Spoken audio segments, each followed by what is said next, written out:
Vous êtes épuisé, vous regardez votre téléphone, cette application, et vous ressentez une fatigue qui n'est pas seulement physique. C'est une fatigue de l'âme. Vous avez une carrière, vous gérez des équipes, vous prenez des décisions logiques toute la journée. Mais dans votre vie amoureuse, c'est comme si vous aviez envoyé votre CV de femme exceptionnelle et que l'univers vous avait répondu en vous envoyant un débutant en matière de relations. Pourquoi vous, si intelligente et compétente, continuez-vous d'attirer des hommes qui ont besoin d'être réparés? Des hommes inaccessibles, des hommes qui ne savent pas ce qu'ils veulent, ou pire encore, des hommes qui semblent parfaits pendant 6 semaines avant de se révéler être un nid à problème. Vous vous demandez, ai-je un radar à boulets? La réponse courte est non. Ce que vous avez, c'est un schéma. Aujourd'hui, nous allons analyser en détail la structure psychologique de ce schéma. Ce que je m'apprête à vous révéler n'est ni de la magie, ni le destin. C'est un diagnostic. À la fin de cette vidéo, vous comprendrez exactement pourquoi cela se produit et quel est le mécanisme logique pour briser cette chaîne. Repensez à votre dernier rendez-vous raté. Il avait pourtant sans doute si bien commencé. La conversation était fluide. Il disait tout ce qu'il fallait. Il y avait une alchimie indéniable. Et vous, femme rationnelle, pensiez faire un choix judicieux. Mais quelques semaines plus tard, le même scénario se répète. La communication se raréfie. Il prétend être trop occupé par son travail. Ou, à l'inverse, il devient possessif, dépendant affectif, un véritable bombardement d'amour qui vous étouffe. Et vous voilà, une fois de plus, à jouer les managers, gérer les attentes, gérer la communication, agir comme une psychologue bénévole. Vous gaspillez votre énergie, que vous devriez investir dans votre vie, à essayer de déchiffrer un homme adulte.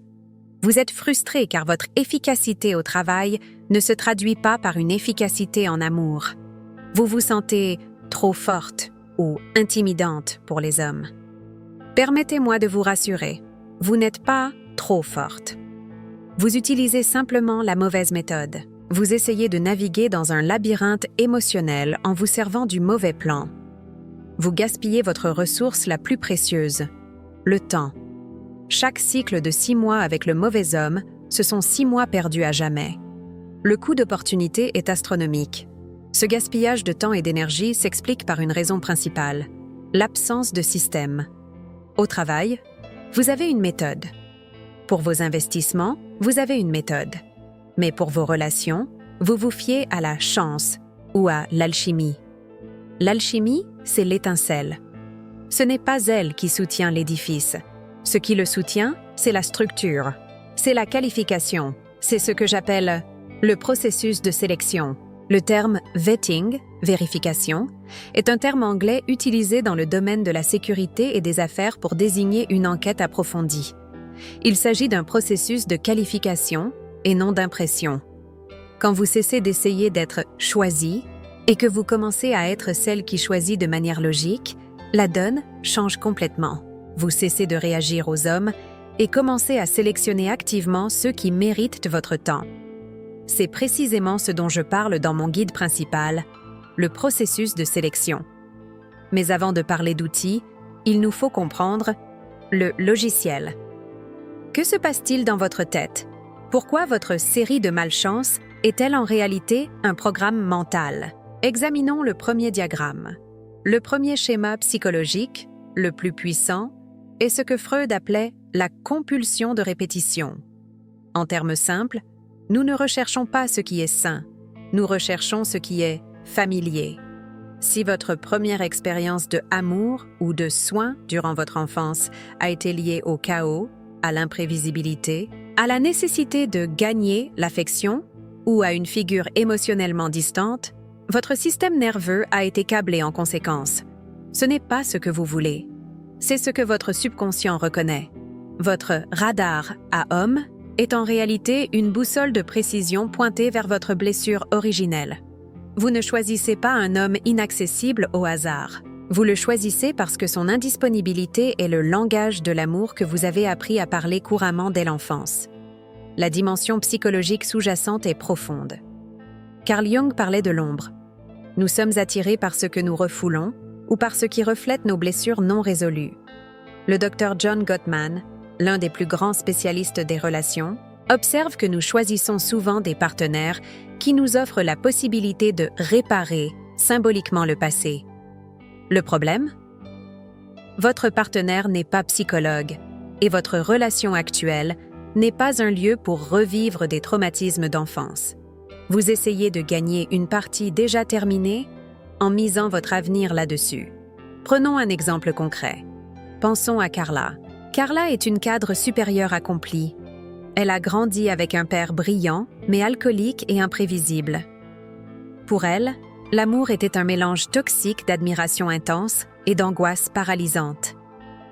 Elle ne savait jamais quelle facette de son père elle allait rencontrer. Aujourd'hui, Carla rencontre le gentil garçon. Stable, prévisible, il appelle quand il dit qu'il appellera et est disponible émotionnellement. Elle le trouve ennuyeux. Elle ne ressent pas d'étincelle. Puis elle rencontre Ricardo. Charismatique, plein de vie, mais terriblement instable.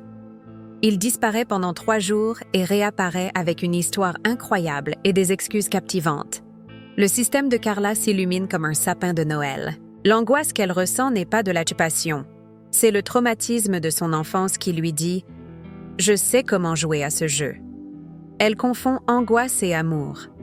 Elle confond chaos et intensité. Le danger, si vous l'ignorez, c'est un cycle perpétuel. Vous passerez votre vie à troquer Ricardo 1 contre Ricardo 2. Vous prétexterez que « il n'y a pas d'homme bien », alors qu'en réalité, votre filtre est programmé pour les écarter. Vous vous épuiserez à essayer de gagner à un jeu conçu pour vous faire perdre, car Ricardo ne deviendra jamais l'homme stable qu'il vous faut. Et même s'il le devenait, vous le trouveriez probablement ennuyeux.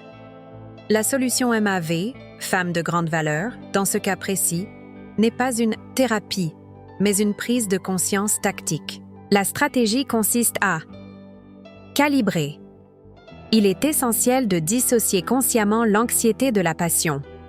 Lorsque vous ressentez cette attirance viscérale, ce drame intense, au lieu de vous y plonger, vous devez vous arrêter.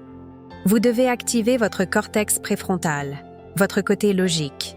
Il faut se demander, est-ce de la passion ou une simple familiarité avec le chaos? La véritable étincelle qui anime une femme de valeur, c'est la paix, c'est la constance. Il faut habituer son cerveau à trouver la stabilité stimulante. On le fait délibérément, pas par hasard. Le deuxième schéma est le syndrome de l'infirmière. C'est très fréquent chez les femmes compétentes et performantes. Vous êtes douée pour résoudre les problèmes. Vous êtes celle qui trouve des solutions, au travail comme à la maison. Et inconsciemment, vous mettez cette compétence au service de vos relations.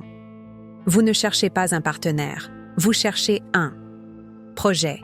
Vous voyez un homme avec du potentiel et votre instinct de chef de projet se réveille.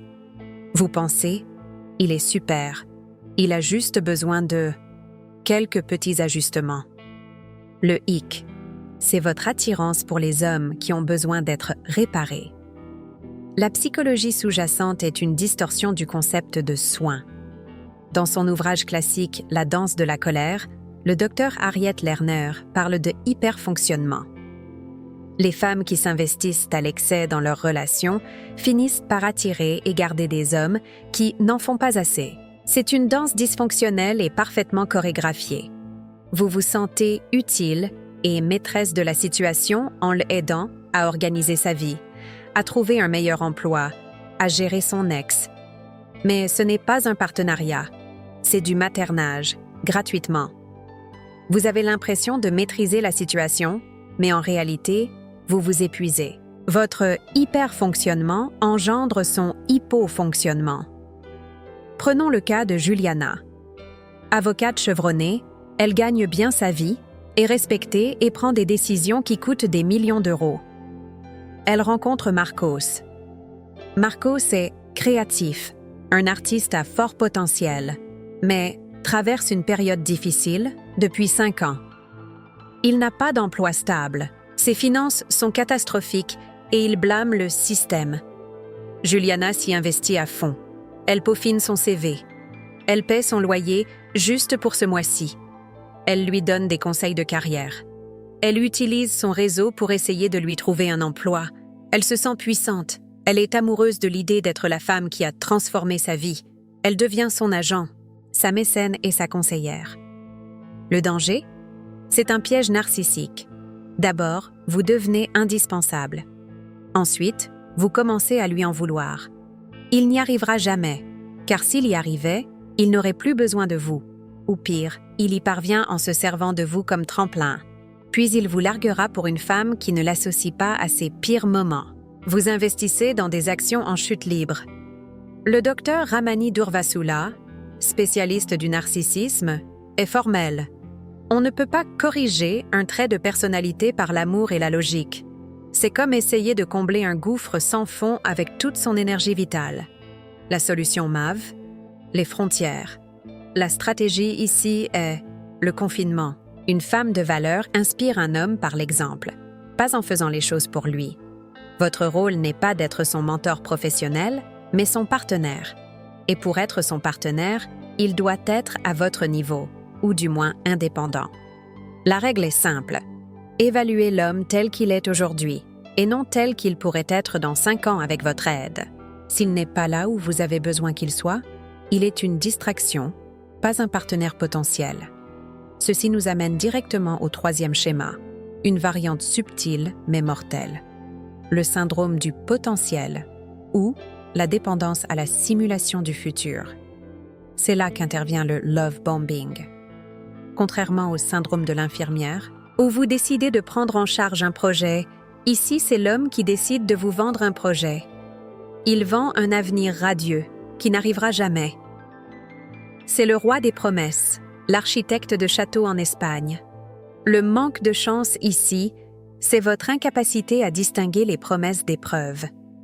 Psychologiquement, cela exploite votre capacité de visualisation et votre optimisme. Les hommes qui misent sur le potentiel sont souvent narcissiques ou présentent des traits antisociaux.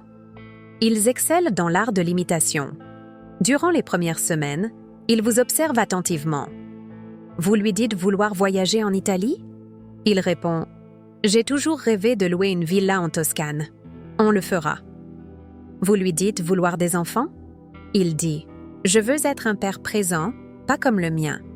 Je nous vois avec toi. » Il vous vend l'image exacte de ce que vous voulez entendre, avec intensité et rapidité. L'histoire de Béatrice est un véritable électrochoc. Elle a rencontré Daniel. 2 semaines plus tard, il l'appelait déjà « ma femme ». Il planifiait des vacances 6 mois plus tard. Il parlait de son entreprise qui allait décoller et de la façon dont elle serait sa partenaire dans ce succès. Béatrice, une organisatrice née, a commencé à organiser sa vie autour de cet avenir. Elle avait cessé de voir les autres. Elle s'était investie émotionnellement.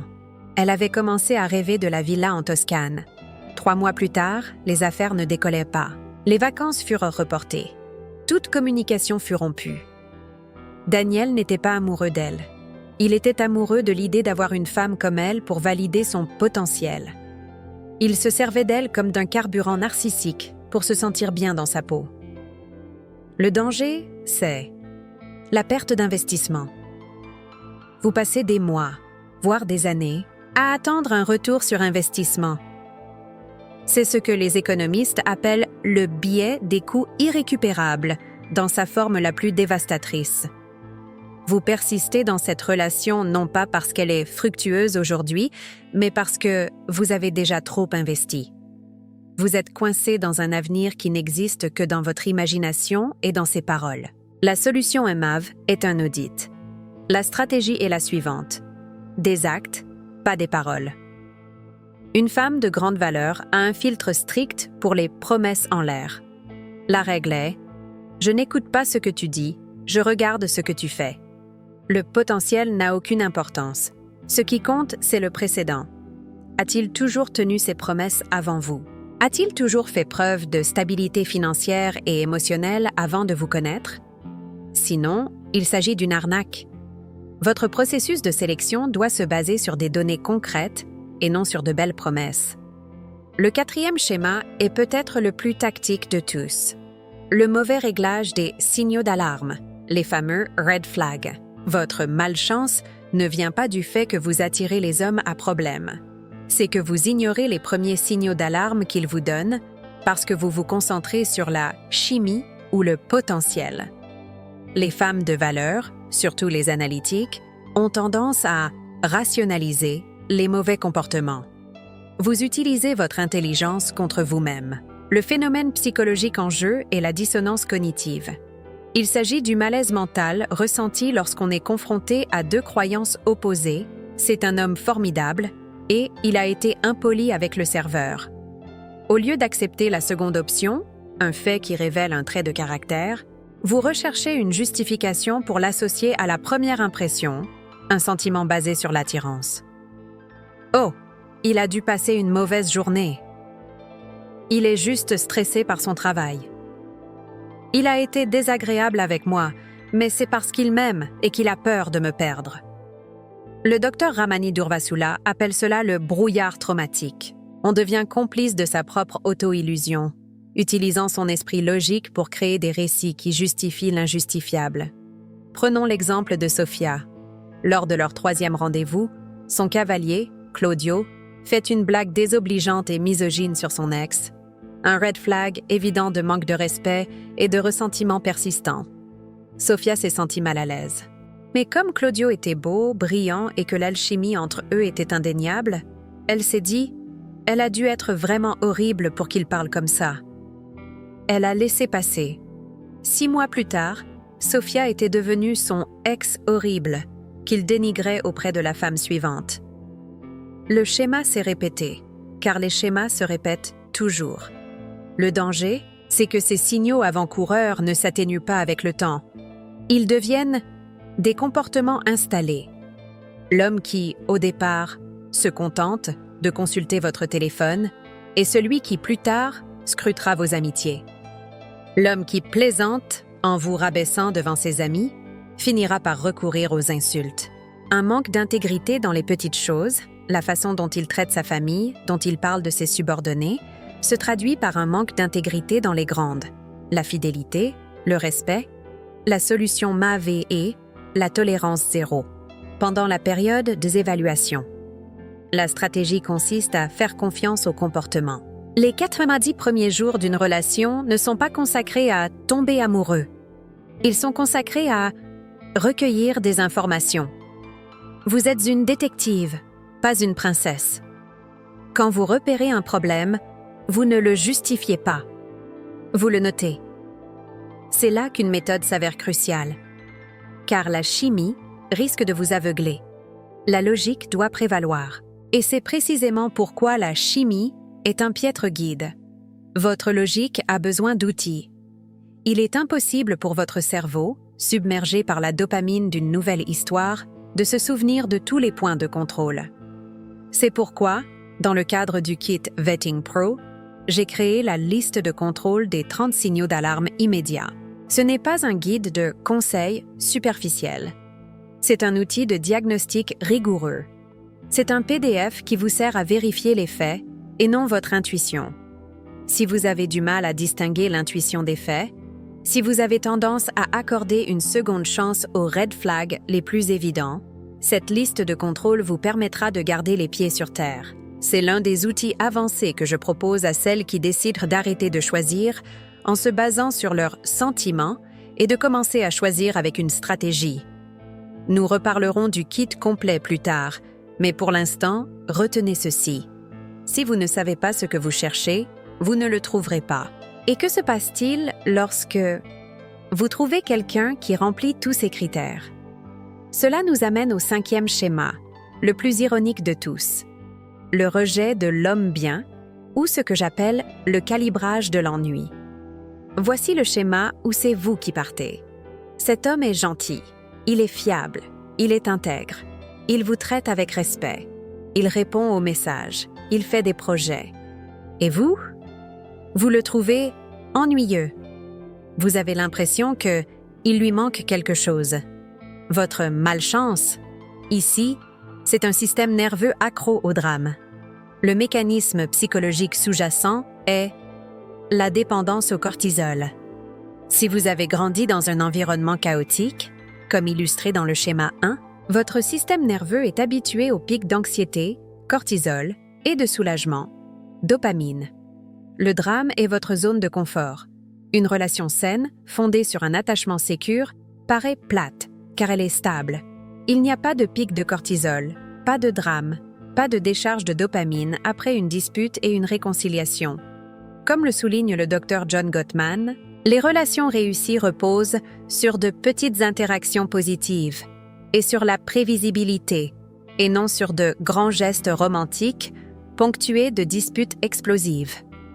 Le ennui que vous ressentez est en réalité la paix. Votre corps ne fait plus la différence. Pensez à Monica. Pendant sa vingtaine, elle a fréquenté des musiciens, des mauvais garçons et des hommes complexes. Aujourd'hui, à 34 ans, elle rencontre Paolo. Paolo est ingénieur. Il aime organiser ses week-ends. Il répond rapidement aux messages. Il lui demande comment s'est passée sa journée et il l'écoute vraiment. Il est aimable avec le serveur. Il parle en bien de son ex-femme. Ça n'a pas marché, mais c'est une bonne personne. Monica se retrouve les yeux rivés sur son téléphone, attendant le drame. Mais il ne vient pas. Alors elle commence à créer des problèmes. Elle l'accuse de manquer de passion. Elle cherche la dispute, juste pour ressentir quelque chose. Habituée aux montagnes russes, une simple promenade au bord du lac l'ennuie. Elle sabote leur relation. Le danger ici, c'est l'auto-sabotage chronique. Vous passerez votre vie à dire « Il n'y a pas d'homme bien », alors qu'en réalité il y en a eu, mais vous les avez rejetés parce qu'ils étaient ennuyeux. Vous finirez seul, ou pire, à retomber dans le cycle du chaos, schéma 1, car c'est le seul endroit où vous vous sentez vivante. C'est une tragédie de la logique. Vous exigez la stabilité, mais vous la rejetez lorsqu'elle se présente. La solution MAV, c'est la reprogrammation consciente. La stratégie consiste à exprimer sa gratitude pour la stabilité. Quand vous trouvez un homme qui vous apporte la paix et que votre cerveau crie « ennui », il faut y mettre un terme. Il faut se répéter, à voix haute si nécessaire. Ce n'est pas de l'ennui, c'est de la sécurité. C'est un attachement sécure, c'est sain. Vous devez apprendre à associer plaisir et calme. C'est un exercice mental actif. C'est ce que j'appelle dans mon guide audio « Calibrage, l'état d'esprit MAV ». Entraînez votre cerveau à considérer la cohérence comme le plus puissant des aphrodisiaques. Enfin, le 6e schéma qui confirme la malchance avec les hommes. La peur de la solitude, qui chez les femmes de valeur se dissimule sous forme de impatience. Vous êtes efficace. Vous êtes une femme d'action. Vous ne perdez pas de temps. Vous voulez des résultats. Dans le monde des affaires, c'est une vertu. En matière de relations amoureuses, c'est du suicide stratégique. Vous voulez régler votre vie amoureuse comme s'il s'agissait d'un projet avec une date limite. Le problème, c'est votre précipitation. Le mécanisme psychologique sous-jacent est le biais d'action. Les philosophes stoïciens, comme Sénèque, ont évoqué le danger de la précipitation. Nous pensons que faire quelque chose, même si ce n'est pas la bonne chose à faire, vaut mieux que de ne rien faire. L'idée de rester célibataire pendant 6 mois vous angoisse, alors vous vous forcez à entamer une nouvelle relation. Vous baissez vos critères de sélection juste pour rester dans la course. Vous préférez être dans la mauvaise relation plutôt que dans l'incertitude. Vous n'avez pas la patience nécessaire pour le processus d'évaluation, qui est lent et, oui, parfois fastidieux. Prenons l'exemple d'Elena. Elle a mis fin à une longue relation toxique. Elle s'est jurée, plus jamais ça. Elle a passé 3 mois à se recentrer sur elle-même. Mais ensuite, la pression l'a rattrapée. Ses amis se mariaient, l'horloge biologique, l'impatience. Elle s'est inscrite sur des applications de rencontres avec une mentalité de chasseuse. Le premier homme qui lui a paru à peu près normal, Thiago, lui a sauté dessus. Elle a ignoré son manque de clarté quant à son avenir, signal d'alarme. Elle a ignoré le fait qu'il se remettait encore de sa rupture, signal d'alarme. Elle avait besoin que ça marche, parce qu'elle ne supportait pas d'attendre. Elle a accéléré le processus de sélection en sautant des étapes, et 6 mois plus tard, elle s'est retrouvée exactement au point de départ, dans une relation toxique, mais cette fois avec Thiago. Le danger, c'est que l'impatience est la mère du temps perdu. Pour tenter de sauver 6 mois de célibat, vous en perdez 3 ans dans un divorce. Il n'existe pas de raccourci pour évaluer un homme. C'est un processus qui exige une observation attentive et prolongée. Il est essentiel de voir l'homme dans différentes situations, sous pression, dans la réussite, dans l'échec, avec sa famille, avec ses amis. Se précipiter compromet votre capacité à recueillir ces informations cruciales. La solution MAV, c'est une mentalité d'abondance stratégique. La stratégie est embrasser le vide. Vous, en tant que femme de valeur, devez être véritablement à l'aise et heureuse seule. Ce n'est pas un cliché, c'est une condition essentielle. Quand on est bien seul, on a une patience infinie. On n'est pas pressé. On peut se permettre d'observer pendant 3, 6, 9 mois. On préfère être seul qu'en mauvaise compagnie.